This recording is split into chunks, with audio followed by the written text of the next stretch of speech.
Hey everybody, On the Run with Beards and Dunn is back for another episode, and we have a guest with us, and this is a kind of a unique situation for Dick and I, because typically when we ask a guest to come on, one of us usually has a relationship with the guest, somebody that Dick has known from his running career, or I've met, or coaches, and this is a young fellow that I discovered on YouTube, and Jake Barraclough.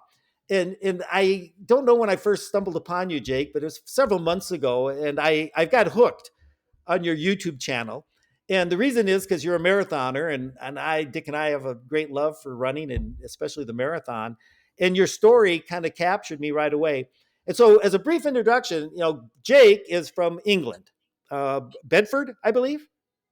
That's it. Yeah. So I'm getting the connection. Mine seems to be very bad suddenly. I'm cutting. You're cutting in and out, but I think I heard most of the intro. Yeah. Bedford. That's it. Bedford. And you then came over to the United States. Was it to get some graduate work done? I think I saw you were at Savannah College of Arts and Design. Yeah. It's a lot of Brits after doing like an undergrad in the UK head over because we don't have the scholarships or anything for sport. So I saw it as like a sort of 2-year holiday. I couldn't believe it that they'd pay for your grad school, do a bit of running as well. So yeah, I enjoyed the time, a couple of years out there in Savannah. Yeah, and I saw you ran cross country and track, and Dick and I were talking, and I said you won the NAIA marathon championship. I always wished there was a collegiate marathon championship in our division, Division II. I was a marathoner in college, and that's unusual for college kids, but you won the national NAIA 230, just under 238. That's it. Yeah, I was. That was kind of the coolest thing about the NAIA because in NCAA they don't have the marathon at all, and at that point I wasn't taking running too seriously. I was doing a lot of mixed martial arts like MMA, so I sort of signed up for this marathon. Started training maybe a couple months before. I was a lot bigger, carrying a lot more weight at that point from the MMA, and yes, slogged it around, managed to win somehow. But then after that, started to realize, I'm going to go all in on the running, quit MMA, and change focus a little bit. Oh, that's pretty cool, Jake. Because I ran, I went to junior college, and at least back when I was in college 50 years ago, they had the National Junior College Marathon Championships. I never won it. I think I got third, yeah, third one year. But and now they don't even have that one anymore. Does NAIA still have their marathon? Do you know? I think actually mine was the very last year that they did it. Yeah. So I'm reigning champ still. Awesome. Yeah. I'm trying not to laugh. MMA. Dick, I think that's a lot of your background. You were a mixed martial arts person at one time. Yeah. I'd have trouble. I'd have trouble beating a wet noodle. So Jake, that's just what a unique combination. A lot of cyclists might get into running, swimmers will get into running. Was mixed martial arts? How did that come about? Yeah.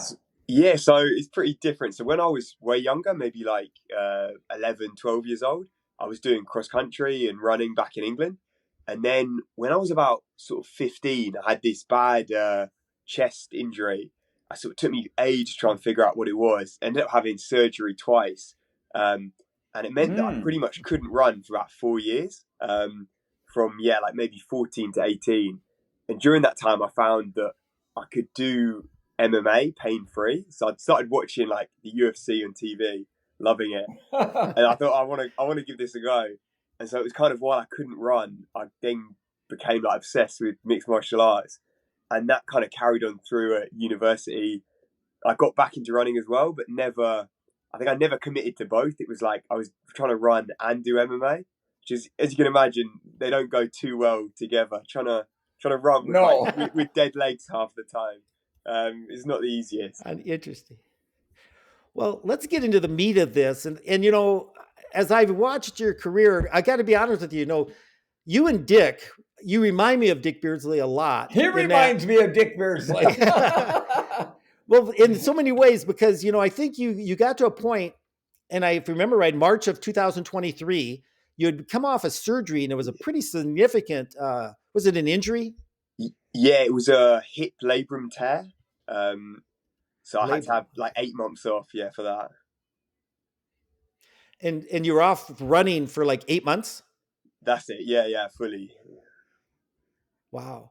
And so sometime during this layoff, I don't know, I know I saw a video where you were doing 3 hour stationary cycling sessions, and I find that commendable because I've been known to hit the stationary cycle a lot, and it's really it's, you have to be really tough mentally. But somewhere along the line, you thought, okay, when this, I'm going to start running again, not just running again, but what happened? This process you wanted to see that. I know. Let's just be honest. Your goal is to run a sub 2:10 marathon. Yeah, basically, so when I quit MMA, I wanted to see basically how far I could go with running, just try and reach my sort of talent barrier, basically find out how good I could be. So then decided I was just going to go completely all in with it, throw everything at it. I knew that my speed was always my weakness, like the track distances, 1500 meters, 5K. I was always pretty useless when I was younger, but the longer stuff seemed to come easier. So I pretty much bought into that approach that if I can just run more than everyone, put in more mileage than them, then hopefully I can make up for that gap in speed and basically outperform people that I think are more talented than me. Go ahead, Dick. Go ahead. Oh my! Well, I'm just saying, Jake. It was me too. In high school, I didn't start running until I was a junior, but it seemed like the longer I ran, the better I did. And when I got into college, and I could start running upwards of 10K, it seemed like I got better. I didn't have a lot of speed, but I could maintain a pretty good pace for a long, long time. So yeah, your road is a lot like my road was 50 years ago. You guys do parallel each other, and I'm just going to jump into it because you decided, and I'm kind of going back to your video history because I don't know if I've watched all of them yet, but I'm trying to get caught up. Is you kind of did some research. You're a smart fella, and you said, somewhere in a video, I think you mentioned that there were sub 2:10 marathoners. There were like 22 of them in Great Britain in the history of marathoning. Yeah, In the yeah, that's it. U.S., I think is in the 30s, 32 or thereabouts. And Japan has how many sub 2:10 marathoners? Japan's got over 200 now. It's crazy. Oh, Over 200. unbelievable. You could take all of our countries, these developed Western countries, and add them together. I'm not sure we have 200 all, when you start thinking, No. no. And so, again, this is the Dick Beardsley style in that Dick was like you, wanted to see where he could go. And Dick and got married, and his wife was supportive, and I'm trying to figure out how you can afford it. Hopefully YouTube will become very profitable for you here in the near future, and prize money. We're going to talk about that. But, Dick went all out with the support of his wife and moved to a small apartment and made that 100% commitment. And, and you did too. You went to Japan. And I know in one of the videos you got an internship, which you go to school for a year, intensive learning of the Japanese language, and then 6 months of I'm not sure what of an internship, and that allowed you to go to where the heart of marathoning in Japan, Tokyo. And let's jump into what I call it, the book. You talk about this book that you discovered or somebody gave. What's about the book? Yeah, so when I was here, I was looking online to try and find out a bit more about the training because even once you're here, just with that language barrier, it's very hard to kind of work Right. your way in, and the teams are super exclusive. So it's really hard to get access to any of the pro teams, the university teams. Everyone's in their own little bubble. It seems like it's quite hard to kind of find out what's going on. So then I was doing some looking online and came across this book that was written by the old school Japanese legends. It was kind of a collection of maybe 8 or so old school Japanese guys, all who've ran under 210, and basically breaks down all of their training, their philosophy, the methods over the years, kind of, from back in 1970 to maybe the most recent was around 2000, 2010. And so I got that. My Japanese is still a bit useless. So using the Google Translate picture function, so taking a picture of every page, translating it to English, took a while, but it's crazy read, and pretty much followed that guide up until now for the last sort of 3-4 months or so.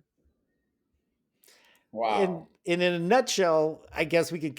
It's pretty high mileage, averages around 250 kilometers. Let's go the imperial here for us poor Americans, about 155 miles a week. And that's consistent. I mean, it's not like, we're going to build, some people do the cycles where they do a big week and then they'll do, medium. No, it seems like it's pretty high mileage and high quality. Yeah, I'm impressed with your racing schedule. I know Dick and I, we're from the old, by the way, when you said those old guys, that's us here, by the way, the 70s and 80s. And Dick raced against a lot of those Japanese runners, the So brothers primarily. Right. And I think I shared with you the Beppu story. Yeah. And we'll get Dick's feeling of the Japanese racing scene. And, but you jumped into it. And I think I read that you went from March of 23 till that fall, about 7 months later, you had built yourself up. Again, after a long break, an injury break, you came back, you're healthy, and we always have that 10% rule, or so you don't follow. I love your motto: train harder, not smarter. Yeah. We don't want to ramp up our miles too fast. You ramped your miles up fairly quickly to that 150 to 155, and with some quality mixed in, and your racing performance. Let's just jump right to it. July 7th of 2024. You went to Gold Coast. And I'd call it a breakthrough, a 2:17 marathon, faster than I ever ran. And, that had to just really help to justify your plan.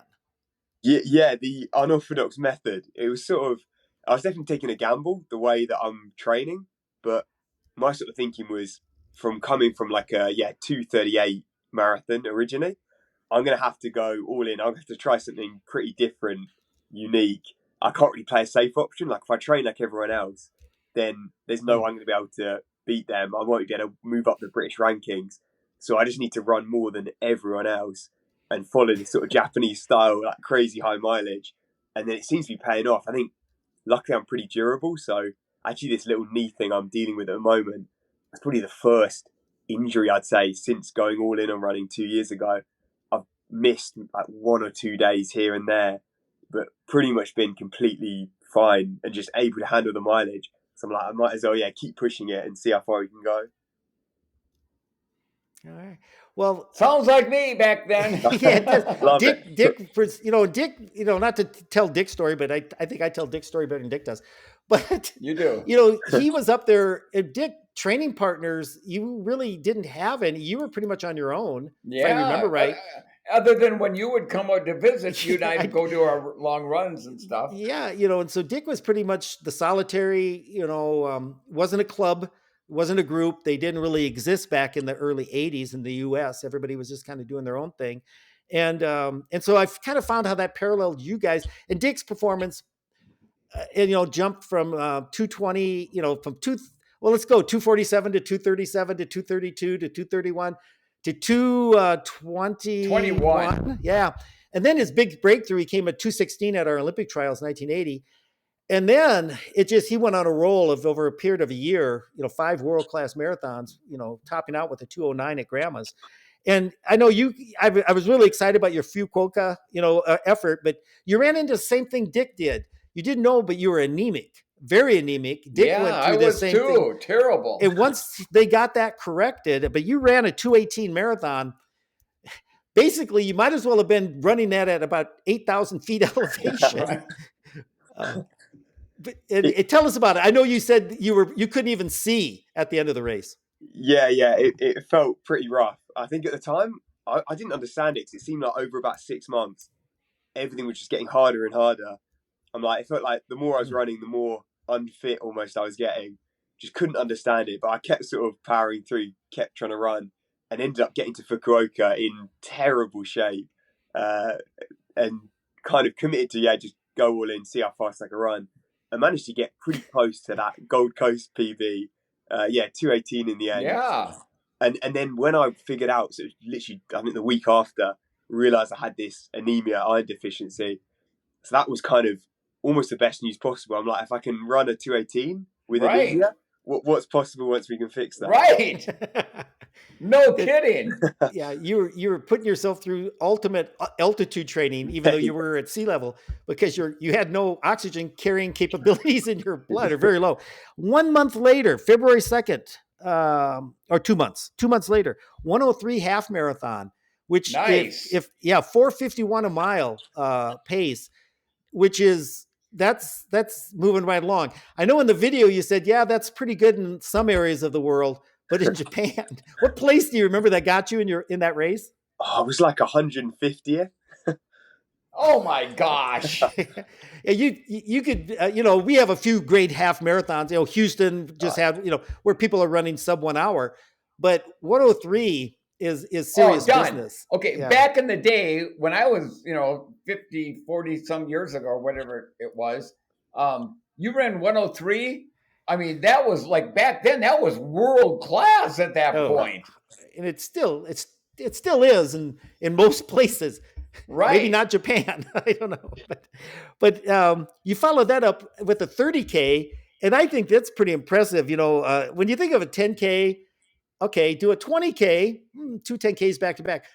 30K, it's a distance that we don't run here in the US. I've never seen a 30K race promoted here.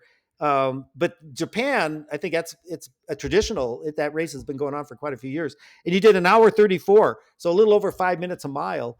And again, this is all in your buildup, 3 weeks prior to Tokyo. And I ran that same 30K back in 1982, Jake, to get ready for Boston. Yeah, they flew me over there. And by the time I got over there, I was sicker than a dog. I had bronchitis real bad. Yeah. And so, I'm all the way over there. I thought I got to start the race. And it was the first time at 10K, I had to drop out. And it was like 6 weeks before Boston. And I came back and my coach had me back off for a couple of weeks and it finally got over. But I looked at it. It might have been the best thing that happened to me before Boston because I was training so many miles, so intense that all of a sudden now I had to back off. And I think I was kind of getting over the edge a little bit. And I think that actually, as I look back now, I think that helped me for Boston in 1982. Who knows? And he ran 2:08. And just to wrap that story. But anyway, and then you came back though, March. Now before Tokyo, I was telling Dick this story, and this is another. Dick did the same thing. The Japanese would say do a 40K time trial, and it's kind of a test to see what kind of if you're fit in order to run that 2:12 marathon, which was kind of your initial goal. And so you did it, and you had a couple teammates or friends that would kind of help you because that's a tough gig, 25 miles at race pace threshold, and you were on pace and got to 40K. And what did you decide to do, Jake? I thought, I was doing the calculations. I realized, hang on, I could break my marathon PB here. So I thought, might as well just tick off the last sort of, mile or so. And then end up running 2:16 in the park. So that was, a pretty nice training run. And felt pretty good doing it. Dick, what's your story? Same thing. Before I ran 2:09 at Grandma's Marathon in Duluth in 1981, it was 12 days before the marathon, and my coach had me go out and do this 24, 25 mile run and vary the pace, and then run the last mile, like give it all you got. I think I ran like a 4:35 last mile, but if I would have gone another mile, I would have run like a 2:12 marathon out there all by myself. And I remember getting home that night or that afternoon, calling my coach on the phone. Of course, we didn't have internet back then. And I said, Coach, if I would have ran another mile, I would have run 2:12. He just started screaming at me through the phone. I mean, he's just yelling at me. And all of a sudden he goes, Dickie, just calm down. I'm thinking, me calm down? You're the one that's screaming at me.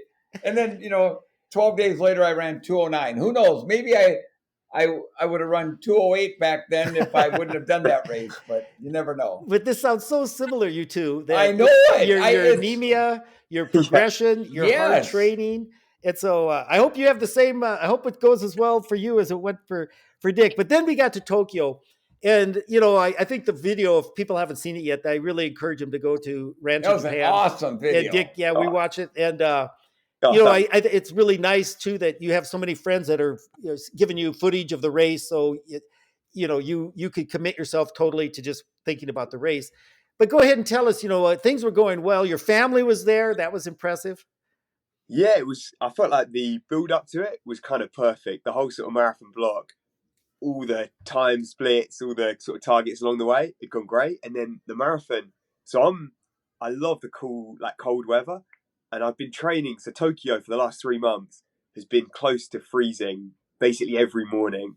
In Fahrenheit, what's it like 30, 35 or something like that. So I've been training in like these icy cold conditions.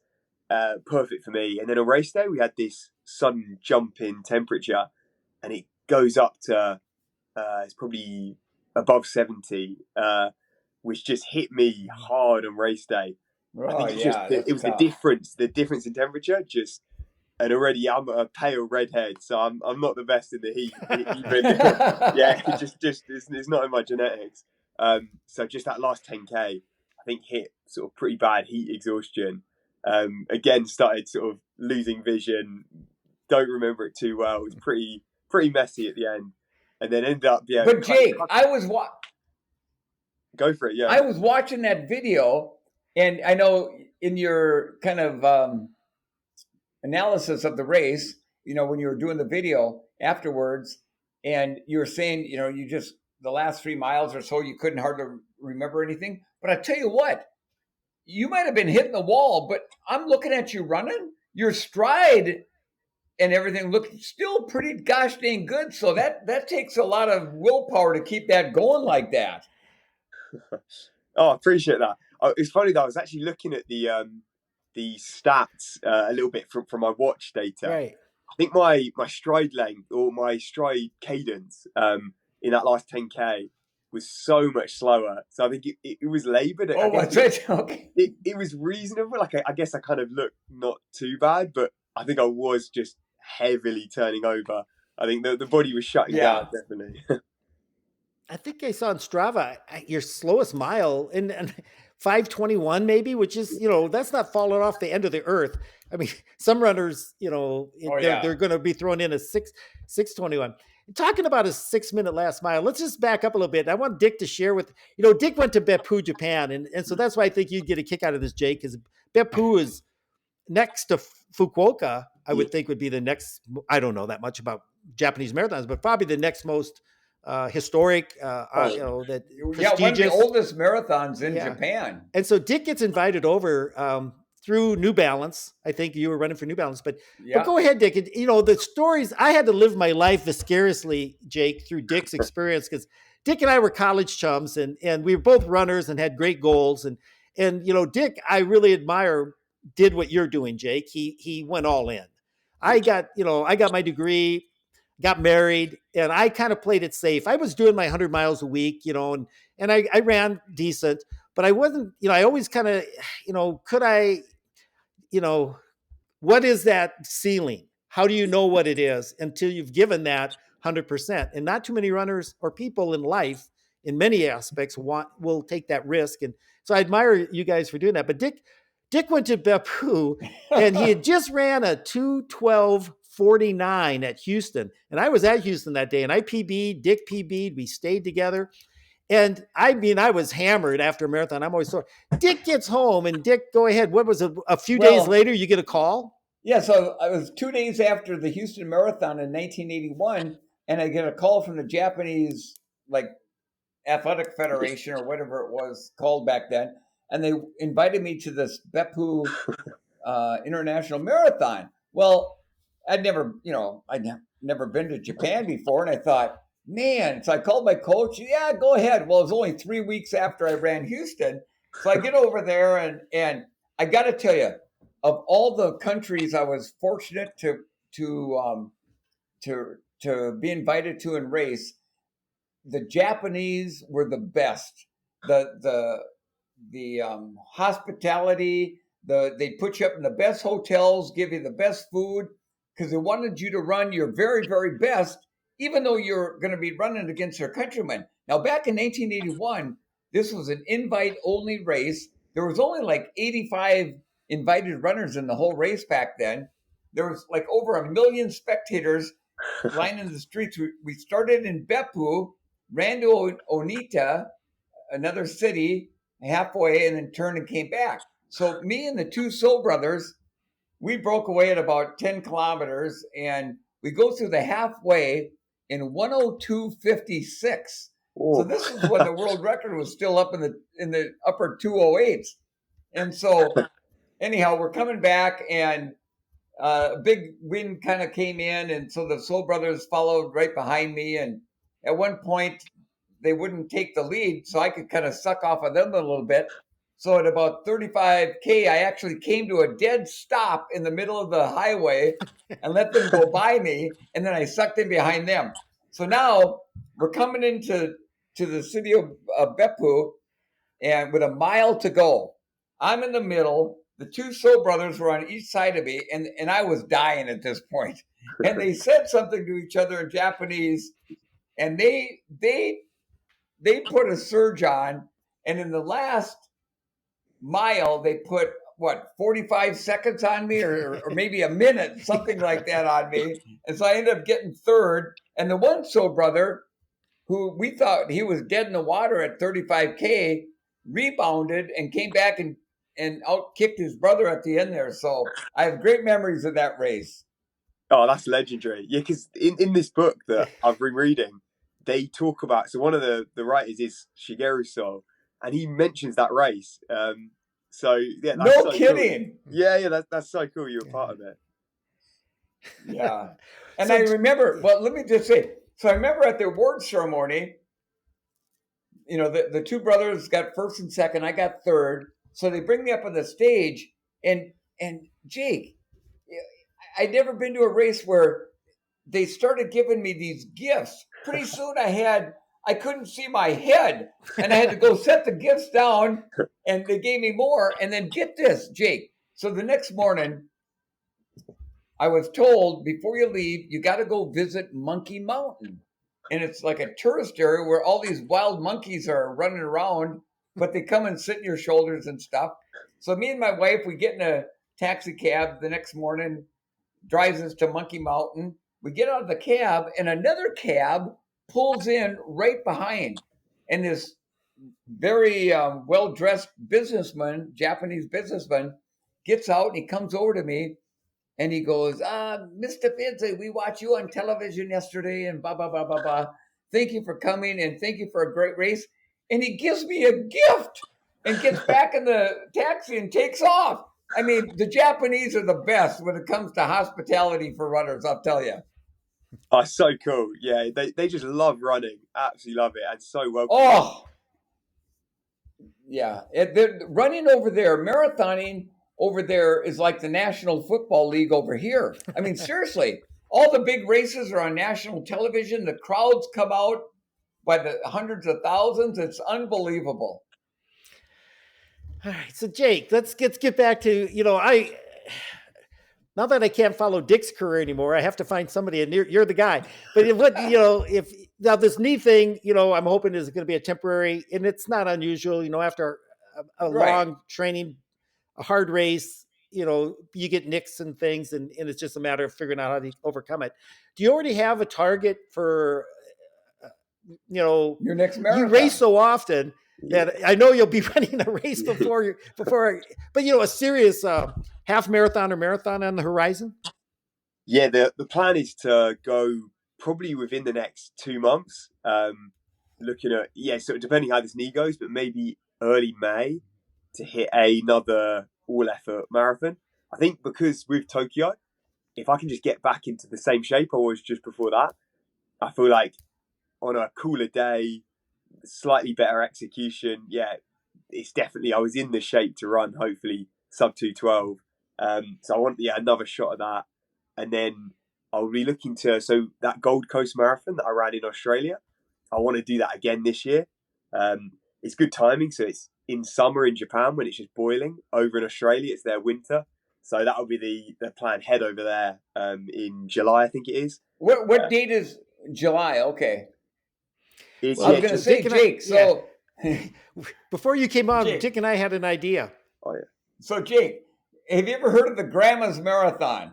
Yes, yeah. So the Grandma's, is in Duluth, and I ran it and ran 209 back in 1981. It's a wonderful race along the shores of Lake Superior. When I ran it that year, it was 48 degrees at the start, 48 degrees at the finish. It was a perfect day to run. Would you ever consider? I mean, I think I could.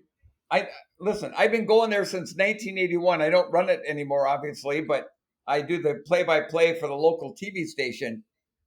They would love to have a runner like you come over there. They get a bunch of Kenyans, but I think you could be one that you could have a chance to win that gosh dang thing. And it's like, I think there's like $15,000 U.S. prize money for the winner or something like that. Would you ever be interested in coming over here and doing that race? That sounds very tempting. I've heard of it. So one of my good mates, he's running it this year, as he was telling me about it. And it's definitely got potential. It's June. It's June, Jake. Yeah, it's June 21st this year for 2025, and Dick. I'm going to be honest with you. Dick won the race twice. He had the course record for 37 years. Yeah, something like that. Something ridiculous. And so, if you said I would really be interested in doing that, I don't think, and I'm not speaking for Dick here, but getting your expenses and accommodations taken care of, I think, sure.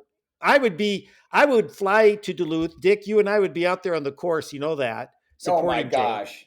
Jake. Wouldn't it be cool? But Jake, maybe let me know. Yeah, process it. You have my email. We'll talk about this down the road. We'll let our viewers know if you. It's a great race. It's a fantastic race. Yeah.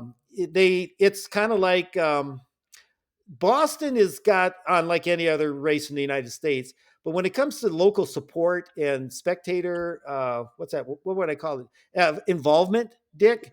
I mean, so good. It's unbelievable. It's really unbelievable. And yeah, the level of competition is that, that 212 is consistently, Dick, help me out here. Is that kind of a not an atypical winning time?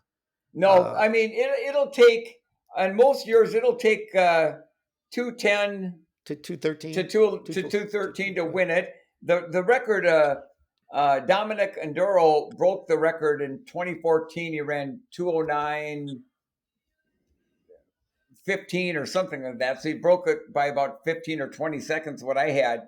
But it's, you get in, there's always a good core group that's going to run in that 212 or under range. And it's a great course. It's got a few little rolling hills, nothing bad.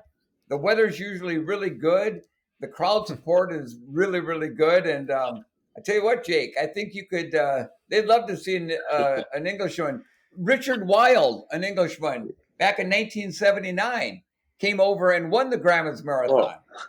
So they'd love to have another Englishman come over and win that thing. That's a cool offer. I like the sound of this. We'll pursue that.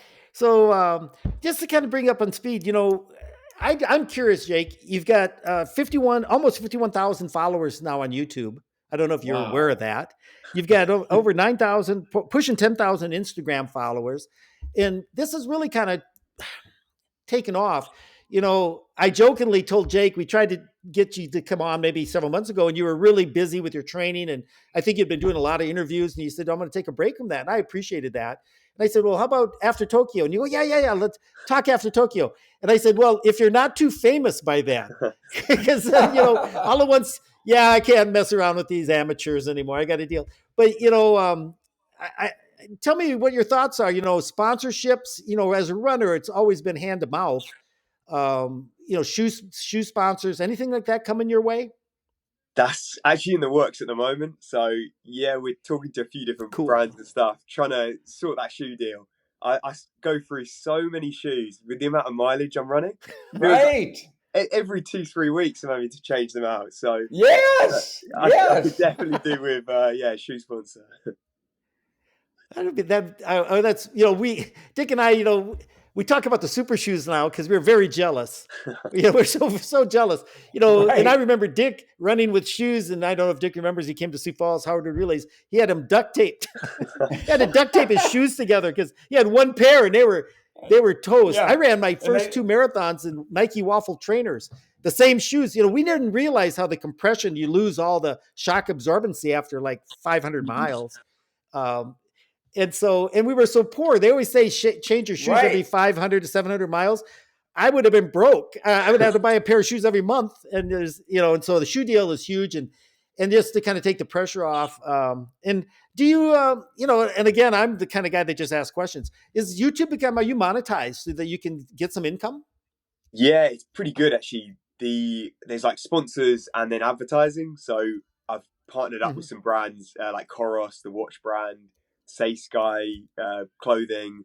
So they sponsor the videos, and then also YouTube pay like ad money. So I'm amazed how quickly the YouTube's kind of been taken off. It's crazy. I guess people just love this. Nice. That insight into Japan. Well, you do such a great job. I mean, I watched that Tokyo video, and you're charismatic. You're always smiling. Even after the marathon, when you couldn't remember the last 3 miles. I mean, you're in the medical tent. You get up, you can hardly stand up, but you still got a smile on your face, and people love that. I'm kind of like that myself. Yep. And keep up the good work. Honest to gosh, your videos are just off the charts good. Yeah. And your family, we were talking about that. I hate to sound like a dirty, your sister she's got charisma. She's awesome. Everybody, I saw some of the comments. It's like, yeah, we want more of your sister, Jake. Less of you. I said, and your parents, I can't believe that's your mom. I thought it was like you have 2 sisters. I know. And so. She would love to hear that. I'll have to end this podcast so well. Yeah. Well, that support you get from your family, Jake, has got to just be a big part of why you're able to do this, I would imagine. Yeah, they're very supportive. They were very happy before when I went to America and then to Japan. So I think whatever I want to commit to and go all in on, they've been very happy with me just doing my thing, even if it's pretty out there and very different from what the rest of my friends are doing back home, or like, my parents, family, friends. I've gone down a very different route, but they've been very cool with it. Well, what's so neat, Jake, is that no matter what happens, between now and trying to get to see the best you can be, you've decided to follow a dream. And you don't want to get to Mike or my age. I'll be 69 in a week and Mike will be 68 in less than a week. And look back and say, why didn't I at least try when I had that opportunity when I was young? I wasn't married, didn't have kids. You don't want to look back at our age and say, gosh, darn it, I wish I would have tried. No matter what happens,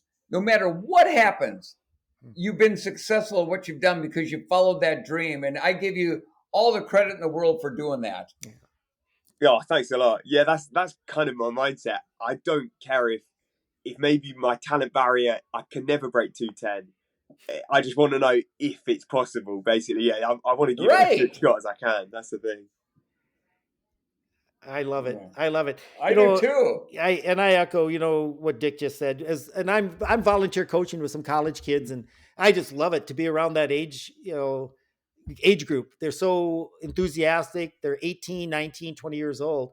And, I tell them, don't waste this opportunity. It's a rare window of time where maybe you don't have the financial responsibilities you do as you get older and things like that. And so, when I hear them ever complain about a workout, it's like, I would give anything to be able to do this workout with you. Don't complain. The day will come when you can't do the workout and you'll look back and go, gosh, I should have done it, that sort of thing. And so I think you've been a great inspiration for me. And I think for a lot of other people that are following. And so, carry on. But, we don't want to burden you as well. I hope the joy that you exhibit is obviously sincere. You couldn't fake it that way.